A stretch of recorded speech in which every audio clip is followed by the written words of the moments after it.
Hanumantha ಚಲವಾದಿಯವರ ಸಾರಥ್ಯದಲ್ಲಿ ಭೀಮಧ್ವನಿ news 7. Donation ಹಾವಳಿ ತಡೆಗಟ್ಟಲು ದಲಿತ ವಿದ್ಯಾರ್ಥಿ ಪರಿಷತ್ ಸಂಘಟನೆಯಿಂದ ಪ್ರತಿಭಟನೆ.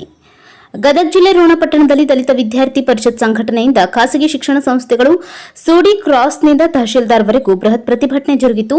ತಾಲೂಕು ದಂಡಾಧಿಕಾರಿಗಳಿಗೆ ಮನವಿ ನೀಡಿದ ಬಳಿಕ ದಲಿತ ವಿದ್ಯಾರ್ಥಿ ಪರಿಷತ್ ಜಿಲ್ಲಾ ಅಧ್ಯಕ್ಷ ಸುರೇಶ್ ಚಲವಾದಿ ಮಾತನಾಡಿ, ಡೊನೇಷನ್ ನೆಪದಲ್ಲಿ ಖಾಸಗಿ ಶಿಕ್ಷಣ ಸಂಸ್ಥೆಗಳು ಬಡ ವಿದ್ಯಾರ್ಥಿಗಳ ರಕ್ತ ಹೀರುತ್ತಿವೆ. ಮಕ್ಕಳು ಶಾಲೆ ಕಲಿಯಲು 30 ರಿಂದ 40 ಸಾವಿರ ರೂಪಾಯಿಗಳನ್ನು ನೀಡಬೇಕು. ಇಷ್ಟು ಹಣವನ್ನು ತೆಗೆದುಕೊಂಡರೆ ಬಡ ಕೂಲಿ ಕಾರ್ಮಿಕರ ಮಕ್ಕಳು ಶಿಕ್ಷಣ ಕಲಿಯುವುದು ಹೇಗೆ? ಎಲ್ಲ ಗೊತ್ತಿದ್ದರೂ ಇಲಾಖೆ ಅಧಿಕಾರಿಗಳು ಖಾಸಗಿ ಶಿಕ್ಷಣ ಸಂಸ್ಥೆಗಳ ಮೇಲೆ ಯಾಕೆ ಕ್ರಮ ಕೈಗೊಂಡಿಲ್ಲ ಎಂದು ಅಧಿಕಾರಿಗಳ ವಿರುದ್ಧ ಆಕ್ರೋಶ ವ್ಯಕ್ತಪಡಿಸಿದರು. ಮೈಲಾರಪ್ಪ ಚಳಮರದ್ ಮಾತನಾಡಿ, ಸರ್ಕಾರಿ ವಿದ್ಯಾನಿಲಯಗಳಿಗೆ ಮೂಲಭೂತ ಸೌಕರ್ಯ ಬೇಕು. ಕೆಲವು ಹಾಸ್ಟೆಲ್ಗಳಿಗೆ ಸರಿಯಾಗಿ ಬಾಗಿಲು, ಕಿಟಕಿ ಹಾಗೂ ಫ್ಯಾನ್ ವ್ಯವಸ್ಥೆ ಸರಿಯಾಗಿ ಇರುವುದಿಲ್ಲ.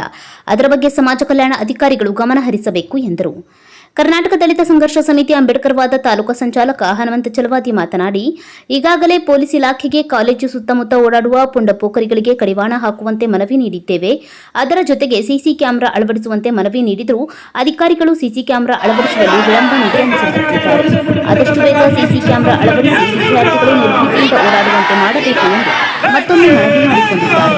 ಈ ಸಂದರ್ಭದಲ್ಲಿ ಭೀಮಪ್ಪ ಮಾದರ್, ಮಲ್ಲು, ಅಭಿಷೇಕ್ ಕೊಬ್ಬರ್, ವಿಜಯ್ ಚಲವಾದಿ, ಅಶೋಕ್ ತಾಳ್ಗವರ್, ರಮೇಶ್ ನಂದಿ, ಹನುಮಂತ ಚಲವಾದಿ, ಮಂಜುನಾಥ ಚಲವಾದಿ, ಮಹೇಶ್ ಮಾದರ್, ಚಂದ್ರು ಅಬ್ಬಿಗೇರಿ, ಫಕೀರಪ್ಪ ಮಾದರ್ ಅನೇಕರು ಭಾಗವಹಿಸಿದ್ದರು.